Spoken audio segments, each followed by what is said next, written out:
Hello everyone, welcome to a new video. And today's video is very interesting.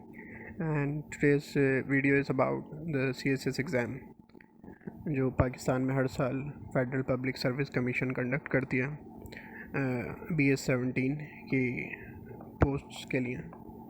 ये video जो है वो एक थोरो ब्रीफ इंट्रोडक्शन है अबाउट CSS।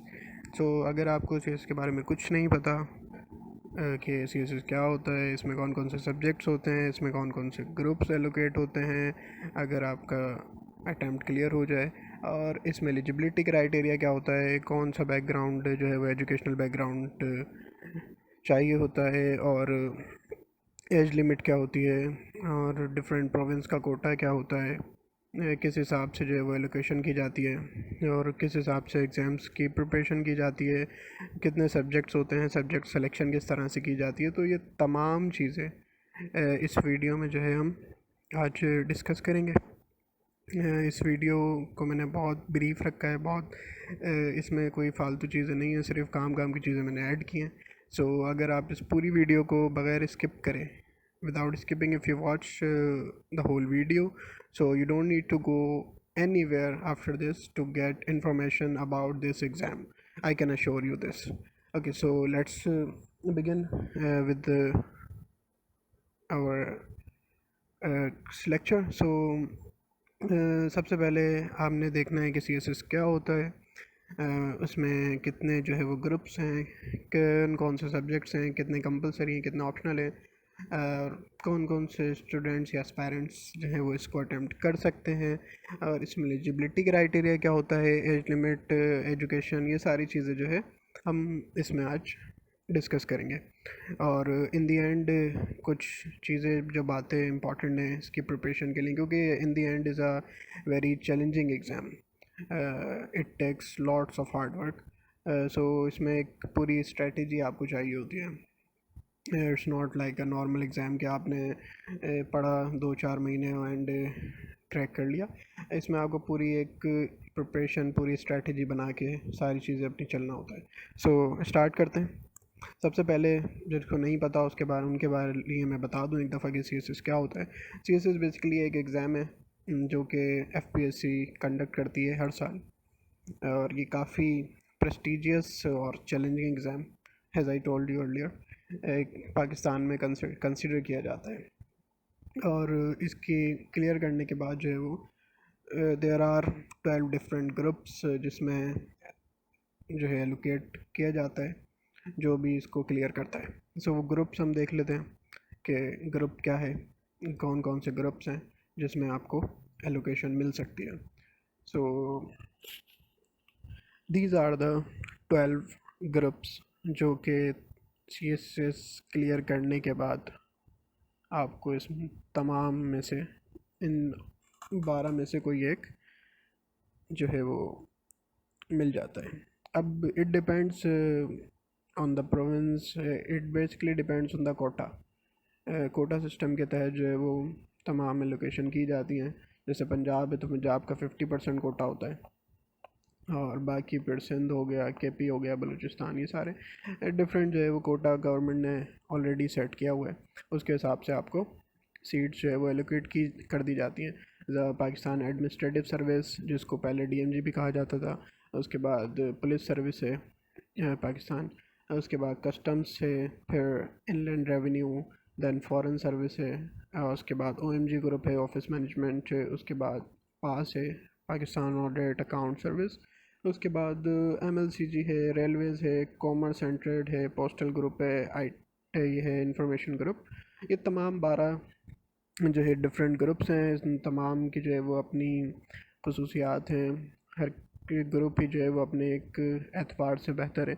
अब ये डिपेंड करता है एस्पायरेंट के ऊपर कि वो किस तरह से जो है वो इस चीज़ को देखता है, और वो कौन से ग्रुप के लिए जो है वो एस्पायर कर रहा है, और फिर उसी हिसाब से उसको मेहनत, उसी हिसाब से उसको प्रिपरेशन जो है वो उसके अकॉर्डिंग करनी पड़ती है। जो कुछ ग्रुप्स हैं जो टॉप के में आते हैं, जैसे PAS है, पुलिस सर्विस है, फॉरेन सर्विस है, उसके बाद MLCG है। ये कुछ ऐसे ग्रुप हैं जो टॉप में कंसिडर किए जाते हैं। वैसे तो तमाम ही ग्रुप्स के जो है वो अपने पर्क्स हैं डिफरेंट, और डिफरेंट डोमेन है सबकी obviously. So it depends person to person के उसकी अपनी चॉइस क्या है। सो ये मैंने आपको बता दिया कि ये जो टॉप के कंसिडर किए जाते हैं। सो ये तो बेसिकली हो गए हमारे ग्रुप जो कि आपको एलोकेट कर किए जाएंगे जब आप इसकी प्रिपरेशन जो है वो करके एग्ज़ाम दे के, और इसमें पूरा जो है वो आपकी एलोकेशन होती है। ओके, सो हम आगे बढ़ते हैं। हमने ग्रुप्स देख लिया। ग्रुप्स के बाद जो है अब हम सब्जेक्ट्स की बात कर लेते हैं। अच्छा, ये जो एग्ज़ाम होता है इसमें टोटल जो है वो 12 सब्जेक्ट्स का एग्ज़ाम होता है, जिसमें से 6 सब्जेक्ट जो हैं वो आपके कंपलसरी होते हैं, मतलब वो आपको उसका एग्ज़ाम देना ही देना है। ये 12 भी होता है, और अगर एक सब्जेक्ट को इन 1200 मार्क्स का हो जाए तो ये 11 भी हो जाता है। वो भी हम आगे चल के देखते हैं किस तरह से 12 और 11 क्या होता है। अच्छा, ये तो बेसिकली हमारा पूरा कंपलसरी सब्जेक्ट्स आ गए। ये 6 सब्जेक्ट जो हैं ये वो सब्जेक्ट्स हैं जो हर कैंडिडेट को लाजमी देने पड़ता है इनका एग्ज़ाम, क्योंकि एफपीएससी ने कंपलसरी रखे हुए हैं। अब इसमें सबसे पहले इंग्लिश एसे है, फिर प्रेसियन कंपोजिशन है, फिर जनरल साइंस एंड एबिलिटी है, करंट अफेयर है, पाकिस्तान अफेयर है, इस्लामिक स्टडीज़ है, और for non Muslims there is a major religions. ये सब्जेक्ट जो हैं वो कंपलसरी हर एस्पायरेंट को इसमें एग्ज़ाम देना पड़ता है। अब एसए में जो है वो एसए का पेपर आता है, ये हम डिटेल में किसी और वीडियो में डिस्कस करेंगे कि क्या होता है, किस तरह से होता है। और प्रेसी में जो है फिर डिफरेंट ग्रामर आपकी टेस्ट होती है, translation, precis, passage, comprehension, different prepositions, rule, ठीक है, ये सारी idioms, pair of words, analogies, ये सारी चीज़ें जो है वो इंग्लिश प्रेसी एंड कंपोजिशन के पेपर में आती हैं। उसके बाद आता है जनरल साइंस एंड एबिलिटी का पेपर, जो भी also it is also compulsory. अच्छा, इस पेपर में जो है वो आपकी 40% जो है वो एबिलिटी होती है, एंड बाकी 60% जो है वो जनरल साइंस का पोर्शन होता है, जिसमें फिर फिज़िकल साइंस है, बायोलॉजिकल साइंस है। वो फिर सिलेबस, वो मैं आपको लिंक जो है वो डिस्क्रिप्शन में दे दूँगा इसका सिलेबस का। वो आप अगर कोई देखना चाहे कंप्लीट सिलेबस तो वहाँ से जाके विज़िट कर सकता है। ओके, सो उसके बाद आ जाता है करंट अफेयर। ये भी एक हमारा कंपलसरी सब्जेक्ट है, पाकिस्तान अफेयर। इन तमाम सब्जेक्ट्स में जो है वो आपको लाजमी अपेयर होना पड़ता है, इन तमाम सब्जेक्ट्स के एग्ज़ाम लाजमी देने पड़ते हैं, और इन तमाम को क्वालिफाई भी लाजमी करना पड़ता है। बल्कि इन तमाम को क्या, जितने भी सब्जेक्ट्स आपके सीएसएस में हैं, अगर आपका कोई एक सब्जेक्ट भी सिर्फ एक नंबर से भी अगर आप फेल करते हो तो वो जो है वो आपकी पूरी अटैम्प्ट फेल कंसिडर हो जाती है। So you have to pass all the exams. सो ये एक थोड़ा सा काफ़ी चैलेंजिंग हो जाता है इन मोस्ट ऑफ केसेस, क्योंकि तमाम पेपर्स आपको क्लियर करने हैं। अगर किसी एक पेपर में आप एक नंबर से भी फेल होते हो तो फिर आपकी पूरी अटैम्प्ट जो है वो वेस्ट हो जाती है। और देयर आर 3 अटैम्प्ट्स जो कि कोई भी एस्पायरेंट दे सकता है। एज लिमिट हम डिस्कस करते हैं क्या है इसकी। तो 3 अटैम्प्ट्स हर एस्पायरेंट के पास, हर जो है वो स्टूडेंट के पास होती हैं, तो वो 3 दफ़ा इस पेपर में बैठ सकता है।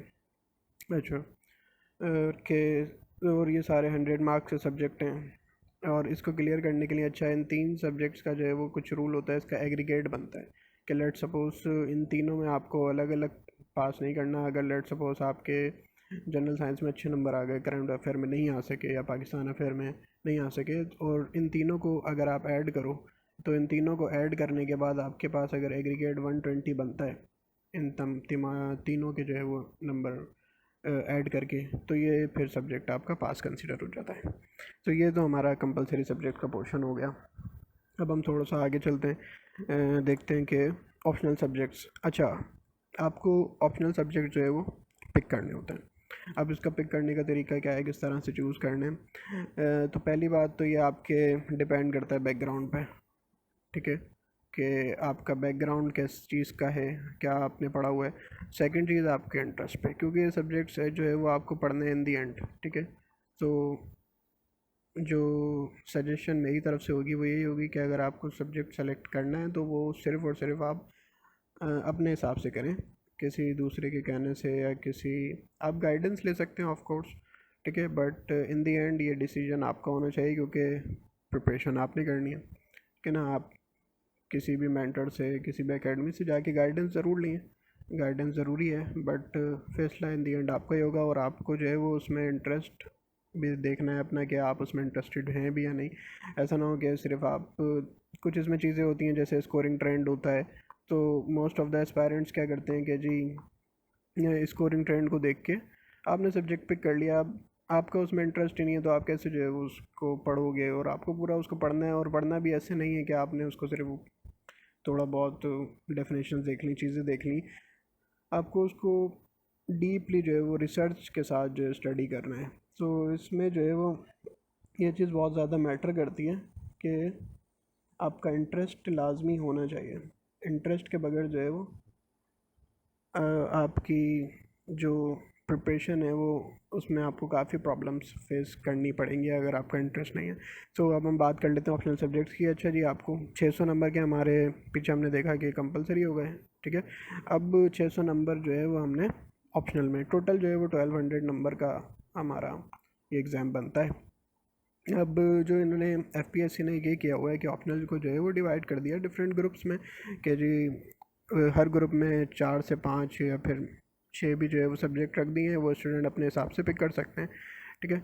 और उन्होंने कुछ शर्ट्स भी रखी हैं अपनी कि जी ये हमारी शर्तें, जिसके अकॉर्डिंग जो है वो आपको सब्जेक्ट सेलेक्ट करना पड़ेगा। ऐसा नहीं है कि जी आप किसी एक ग्रुप से सारे सब्जेक्ट सेलेक्ट करके लो, ऐसा नहीं है, ठीक है। तो वो हर चीज़ जो है वो आपको मेंशन ऊपर यहाँ पे की हुई है, यहाँ पे भी, ठीक है। अब ये जो पूरा ग्रुप है, ग्रुप 1, ठीक है, इसमें जो है वो टोटल 5 सब्जेक्ट्स हैं हमारे पास। अब इन 5 में से आपको कोई एक सब्जेक्ट चूज़ करना है, सारे 200 मार्क्स के, ठीक है।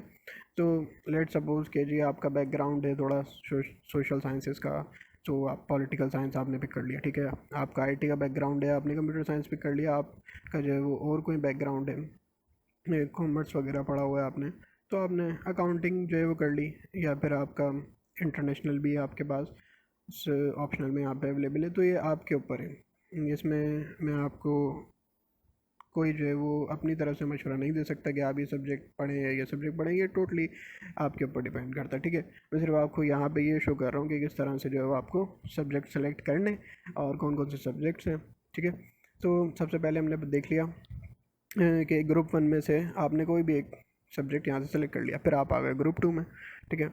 अब ग्रुप 2 में भी जो है वो आपके पास 200 मार्क्स के देर आर 6 सब्जेक्ट्स, ठीक है। 6 सब्जेक्ट्स यहाँ पे भी आपके पास मौजूद हैं। अब यहाँ में से जो है वो आपको कोई ना कोई जो है वो एक सब्जेक्ट अगर 200 मार्क्स का है, और अगर देखें यहाँ पे एक चीज़ मैं आपको और समझाता चलूँ, ये जो 4 सब्जेक्ट्स हैं 100 मार्क्स के। अब हमें करना ये है कि जी हमें जो सिलेक्शन करनी है वो हमारे 200 मार्क्स बनने चाहिए। या तो आप ये करो कि भाई आप फिज़िक्स सेलेक्ट कर लो, आपको सिर्फ और कुछ नहीं सेलेक्ट करना पड़ेगा, यहाँ से हो गए आपके 200 मार्क्स। या तो आप ये करो कि केमिस्ट्री कर लो, फिर भी आपके 200 मार्क्स हो गए। बट अगर आप इन चारों में से कोई करते हो, इन चारों में से कोई आप सेलेक्ट एक करते हो, तो वो 100 मार्क्स बनेंगे, ठीक है। तो इन चारों में से आपको कोई 2 सेलेक्ट करने पड़ेंगे इस ग्रुप में से अगर आप सिलेक्शन चाह रहे हैं। तो ऐसा होगा कि आपको या तो अप्लाइड मैथ और प्योर मैथ आप सेलेक्ट करोगे तब 200 बनेगा, या तो स्टैटिस्टिक्स और प्योर मैथ आप सेलेक्ट करोगे तब 200 बनेगा। सो ये डिपेंड करता है, या जियोलॉजी और अप्लाइड मैथ, जियोलॉजी और प्योर मैथ, मतलब 2 सब्जेक्ट लाजमी हो जाएंगे क्योंकि हमें 200 मार्क्स जो है वो हमें यहाँ पे बनाने।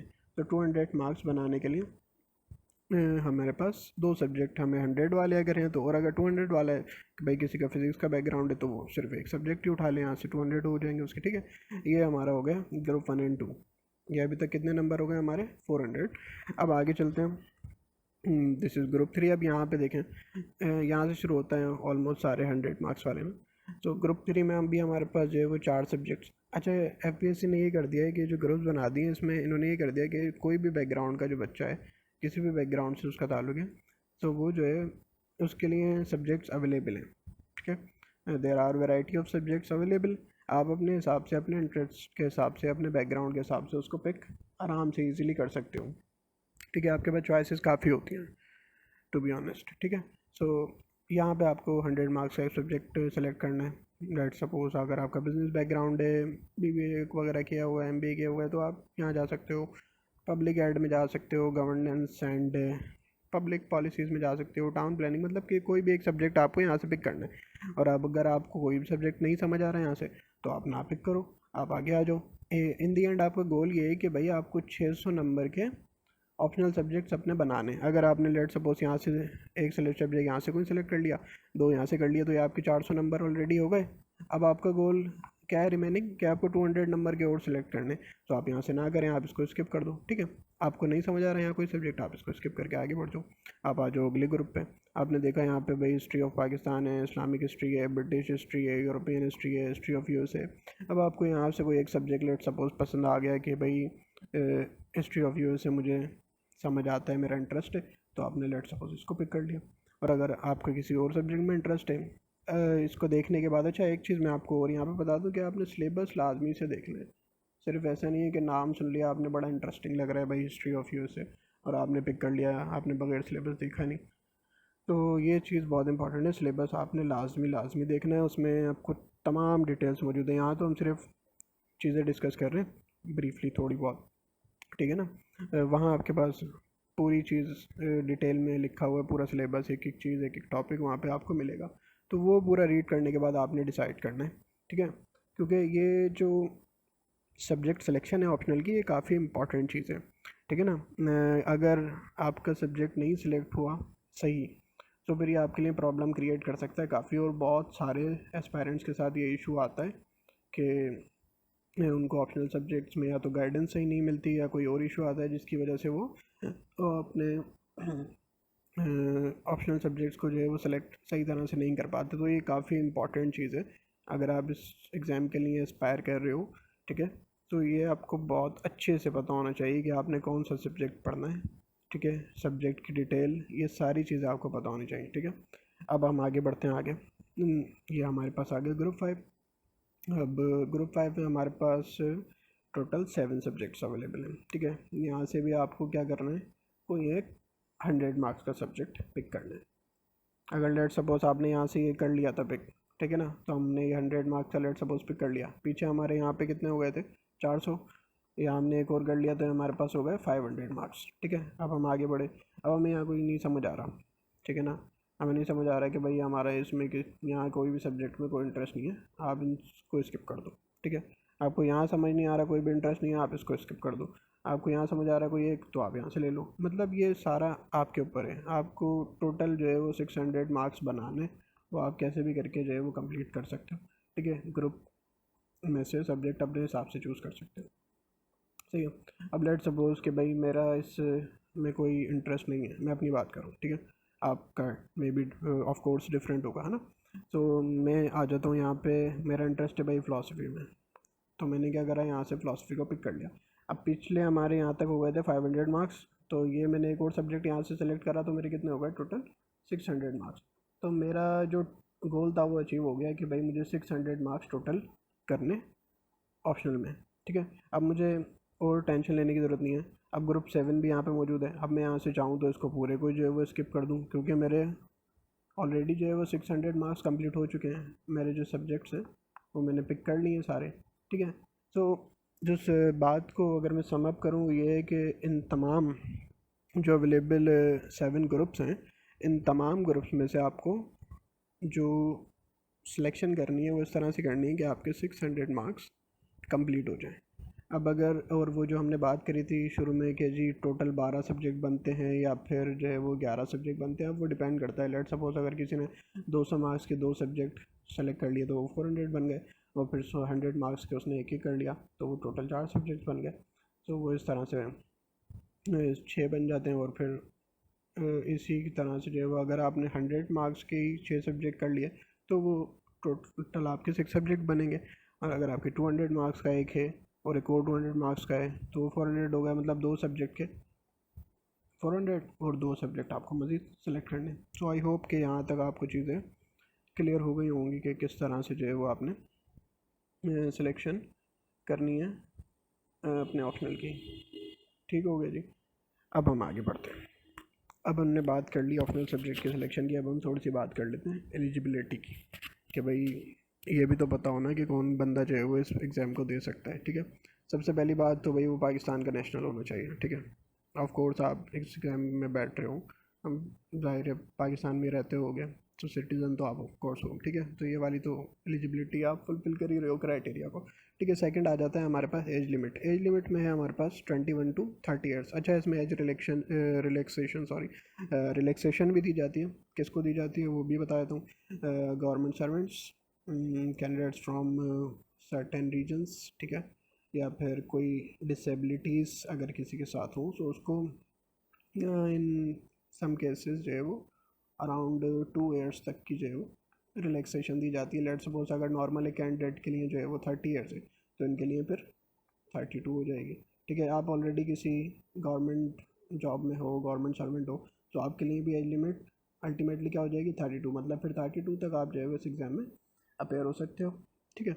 अब एजुकेशनल क्वालिफिकेशन क्या है जी? मिनिमम जी आपके पास बैचलर डिग्री होनी चाहिए, ज़्यादा से ज़्यादा कितनी भी हो, लेकिन मिनिमम जो है वो बैचलर डिग्री आपके पास हो। किसी कोई आप इंजीनियर हो, आप डॉक्टर हो, आपने नॉर्मल बीएस किया हुआ है किसी सब्जेक्ट में, ठीक है। सो अच्छा, डिग्री तो होनी चाहिए, लेकिन सेकंड डिवीज़न। अब सेकंड डिवीज़न, और अगर इसको आप सी जी पी ए वाइज देखो तो अराउंड में भी मेरे ख्याल में 2.5 अबव होनी चाहिए।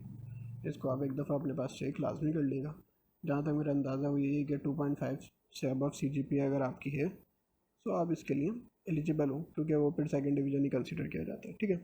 अच्छा जी, डोमिसाइल फिर जो है वो डोमिसाइल होना चाहिए आपका जिस प्रोविंस में आप रह रहे हो, ठीक है, जहाँ से आप अप्लाई कर रहे हो।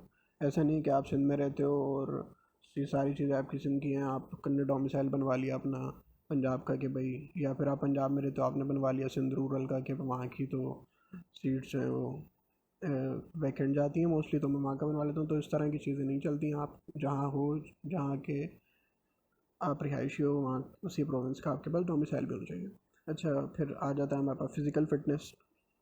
ज़ाहिर है अब आप एक टॉप नॉच जो है वो एग्ज़ाम में अपेयर हो रहे हो, तो कुछ चीज़ें जो है वो इम्पॉर्टेंट है उसमें। आपकी फ़िज़िकल हेल्थ और मेंटल हेल्थ भी लाजमी जो है वो बहुत इंपॉर्टेंट है, क्योंकि जब आप इसको क्लियर कर लेते हो एग्ज़ाम को, तो फिर आपके पास जो है वो साइकोलॉजिकल भी आपका जो है वो असेसमेंट की जाती है। इसमें आपको देखा जाता है कि आपकी कैपेबिलिटीज़ क्या है, आप प्रेशर को कैसे मैनेज कर सकते हो, ठीक है। क्योंकि आपको ऑफ कोर्स उन्होंने एक जो है वो जॉब देनी है जो कि एक बहुत रिस्पॉन्सिबिलिटी वाला काम है, ठीक है।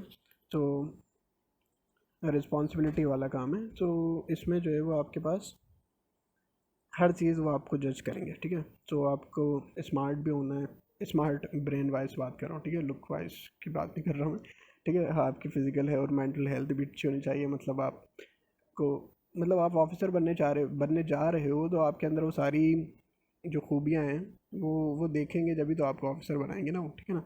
तो ये चीज़ों पे भी आप साथ साथ वर्क करें। ऐसा नहीं है कि आप सिर्फ किताबों में घुस गए और किताबें पढ़ी जा रहे हो और आपको अपनी खबर ही नहीं है कि जी मेंटल हेल्थ क्या है, क्या हाल हो गया है, आपकी बॉडी का क्या हाल हो गया है, ठीक है।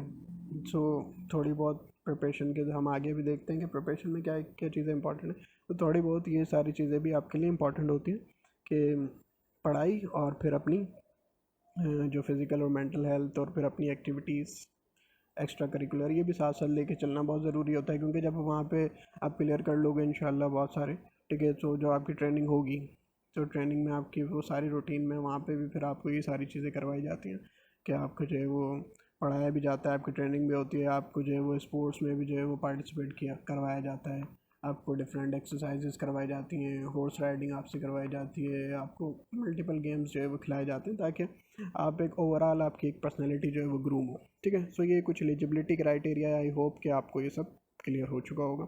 इसमें कोई अगर आपका फर्दर क्वेश्चन है तो आप कमेंट लाजमी कर सकते हैं, मैं आपको लाजमी रिप्लाई करूँगा, ठीक है। अच्छा जी, आगे बढ़ते हैं। ये हमने देखा एजुकेशन के बैचलर्स डिग्री आपको चाहिए, ठीक है ना। बैचलर्स डिग्री किसी भी डिसिप्लिन में हो सकती है, सही है, बस बैचलर होना चाहिए। वो फिर इंग्लिश में हो, वो फिर कोई इंजीनियरिंग करी हुई है किसी ने, मैकेनिकल, वो फिर कोई डॉक्टर हो, ठीक है। तो कुछ भी हो सकता है। अब हाँ जी, ये आ गया हमारे पास सी जी पी वाला जो हमें पीछे कन्फ्यूजन हो रही थी वो, ठीक है। तो 2.5 सी जी पी आपकी होनी चाहिए जो आपकी बैचलर्स डिग्री है, ठीक है। तो आप एलिजिबल हैं इस एग्ज़ाम के लिए, मुबारक हो आपको। बस आप तैयारी करें, अगर आप इंटरेस्टेड हैं तभी तैयारी करें। ऐसा नहीं है कि आपकी सी जी पी एलिजिबल है तो आप तैयारी करना शुरू कर दो, ऐसा नहीं। सो अगर आपको इंटरेस्ट है एग्ज़ाम में देने में, तो फिर ही आप जो है वो इसको तैयारी कर सकते हैं। मतलब आपकी 2.5 है CGPA, तो टेंशन लेने की ज़रूरत नहीं है, यू आर एलिजिबल, ठीक है। अच्छा, अब हम बाद में सारी चीज़ें देख ली एग्ज़ाम के हवाले से, अब हम थोड़ी सी बात कर लेते हैं कि भाई प्रिपरेशन करनी किस तरह से चाहिए, स्टार्ट कैसे करनी है। तो सबसे पहले तो आपको इसको समझना पड़ेगा। इसमें मैं फ़र्दर और भी वीडियोज़ जो है वो बना दूँगा, ठीक है ना, कि किस तरह से क्या क्या चीज़ें हैं, सब्जेक्ट्स पे भी हम बात कर लेंगे इंडिविजुअल। बट इसको समझना बहुत ज़रूरी है। जैसे एग्ज़ाम को ना बहुत सारे लोग समझ नहीं पाते कि भाई एग्ज़ाम है क्या, वो समझते हैं कि जी किताबें पढ़ना सिर्फ कमरे में बैठ के और किसी से मिलना नहीं, किसी से बात नहीं करना, ये ऐसी ऐसे से, ठीक है। तो ऐसा कुछ नहीं है भैया। CSS जो है वो एक नॉर्मल एग्ज़ाम की तरह है, आप उसको ट्रीट करो, ठीक है। आप उसको देखो, आप उससे फेमिलराइज हो, ठीक है। उसकी ये सारी चीज़ें हमने आपको बता दी, ठीक है। आप जो है वो इन्फॉर्मेशन गैदर करो, नोट्स बनाओ, ठीक है। न्यूज़पेपर जो है वो रीड करते हैं बहुत सारे एस्पायरेंट, वो रीड करो, ठीक है। मतलब आपको हर चीज़ के बारे में थोड़ी थोड़ी थोड़ा थोड़े मालूमात होनी चाहिए। ऐसा नहीं कि आपने सिर्फ एक ही चीज़ को पकड़ लिया और बाकी सारी चीज़ों को छोड़ के बैठ गए, ठीक है। उसके बाद आपके पास लाजमी आपने स्टडी करना है इस एग्ज़ाम में। सो ऑफ कोर्स है कि जी आपके पास स्टडी प्लान होना चाहिए। अब ये डिपेंड करता है भाई हर इंडिविजुअल के ऊपर अपना। मैं यहाँ पे किसी को गाइड नहीं कर सकता कि आपने क्या प्लान बनाना है, कैसे करना है। यूट्यूब पे there are plenty of videos available, आप जाइए देखिए, उसमें अपने हिसाब से आपको जो अच्छा लगता है वो आप जो है वो स्टडी प्लान अपने हिसाब से बनाइए। आपकी जो रूटीन है, आप जहाँ रहते हो, आपको रात में पढ़ना है, आपको सुबह पढ़ना है, आपको दिन में दोपहर में पढ़ना है, मतलब अपने हिसाब से, ठीक है। वो आप सारी चीज़ें कर सकते हो, टाइम स्लॉट्स अपने, ये कम्प्लीटली आपके ऊपर है, ठीक है। उसके बाद आपको सिलेबस एनालिसिस, सिलेबस आपको वही बात जो मैंने स्टार्ट में आपको बताई कि इसको रीड करना है, ठीक है। कोशिश करना है जब आप सिलेबस को ओपन करो ना साइट पे जाके, वैसे अगर आपके ऊपर पढ़ा है, ठीक है ना, तो उसको ना रीड करो बार बार, ठीक है। आपको लग रहा है कि भाई ये मुझे बात समझ आ गई कि ये टॉपिक लिखा हो, बट ठीक है टॉपिक लिखा, उसको ना रीड करो, क्योंकि वहाँ पे इन्फॉर्मेशन ना मोस्ट ऑफ द टाइम दी हुई होती है एक्स्ट्रा भी।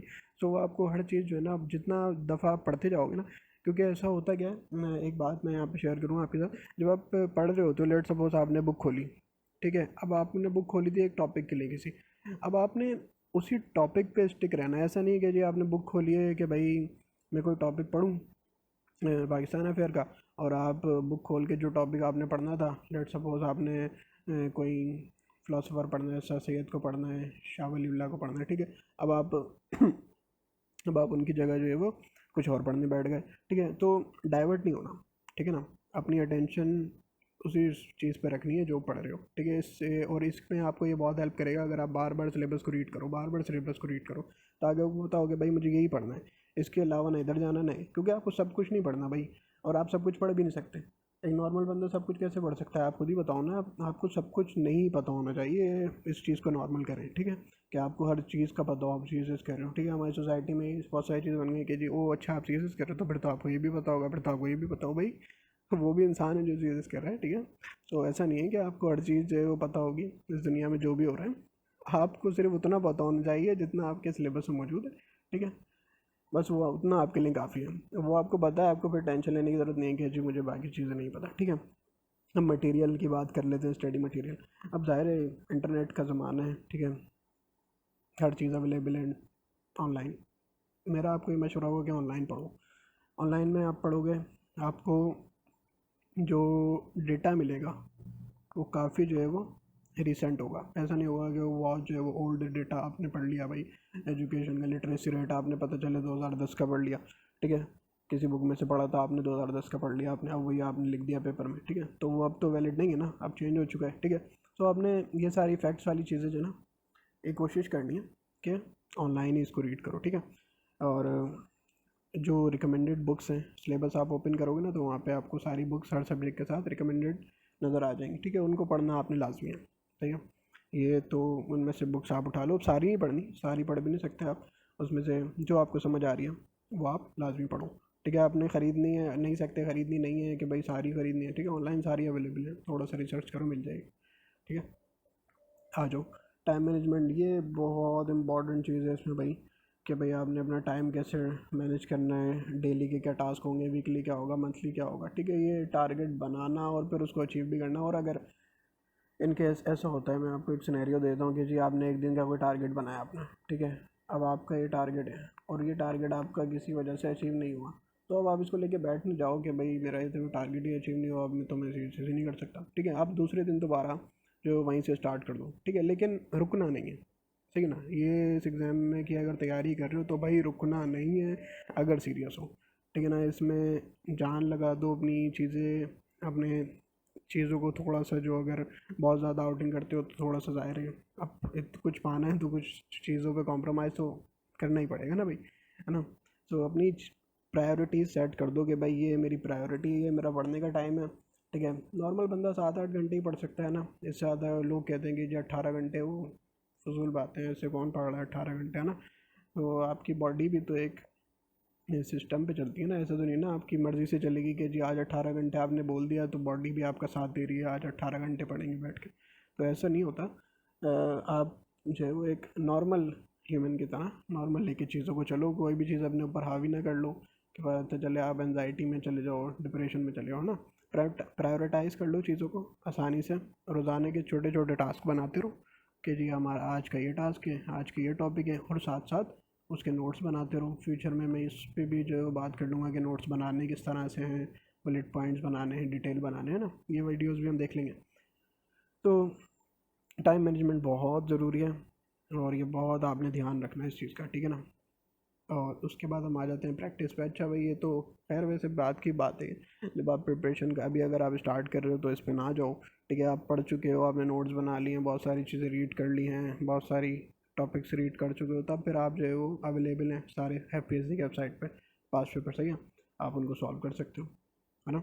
उनको सॉल्व करने से आपको क्या होगा, आपको अंदाज़ा होगा, आपको अपना पता चल जाएगा कि भाई मैं कहाँ अभी खड़ा हूँ, मेरा ग्राफ क्या है। ठीक है, तो वो आपका ग्राफ पता चल जाएगा। ठीक है, अब आपका जो ग्राफ है ना भाई, वो जो है ना ऐसे भी नहीं होना चाहिए कि जी बिल्कुल ही ऐसा सीधा चला गया। ठीक है, वो आपका ग्राफ जो है ना वो ऐसे slow slow slow slow slow slow slow slow ही ऊपर जाएगा। ठीक है ना, ऐसा नहीं सोचना कि पहले दिन ही आप पढ़ने बैठे हो, पहले हफ्ते में ग्राफ ये चला गया, ऐसा नहीं होता। ठीक है, और अगर आपने छोड़ा बीच में एक हफ्ते भी, तो वो नीचे भी एक दिन में नहीं आ जाएगा, नीचे भी वो ऐसे slow slow slow slow slow slow करते आ जाएगा।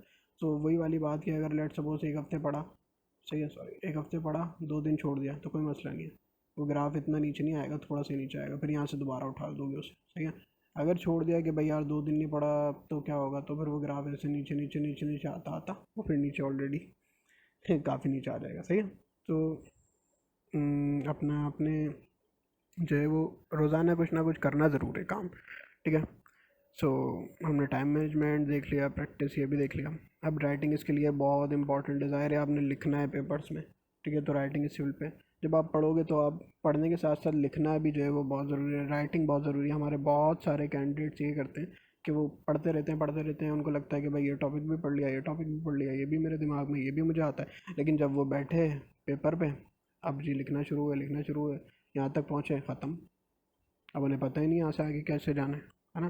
तो ये नहीं होना चाहिए, और ये क्यों कैसे ख़त्म होगी चीज़, ये ख़त्म होगी सिर्फ़ और सिर्फ प्रैक्टिस से। मतलब जितना आप लिख सकते हो ना लिखो भाई, दिन में 8 घंटे पढ़ रहे हो तो उसमें से 3 घंटे कम से कम लिखो। स्टार्ट में भले ना लिखो, स्टार्ट में नोट्स बना रहे हो, चीज़ें बना रहे हो, 3-4 महीने तैयारी कर लो, उसके बाद 3 घंटे लाजमी लाजमी लिखो। सिर्फ लिख के अपने पास रख ना लो, किसी करीबी मेंटोर को, किसी एकेडमी में कोई आपका सीनियर है, कोई दोस्त है, कोई फैमिली में कोई है, उसको लाजमी चेक करवाओ, क्योंकि एवेल्यूएशन जो है वो बहुत ज़रूरी है, चेक करवाना लाजमी होता है। ठीक है, और मोटिवेटेड रहो भाई, और बैलेंस रखो, पढ़ो, खाओ पियो, घूमो भी। ठीक है, हर चीज़ को अपनी लिमिट में रखो, और इन्जॉय भी करो लाइफ को, ऐसे नहीं कि कमरे में बंद हो जाओ।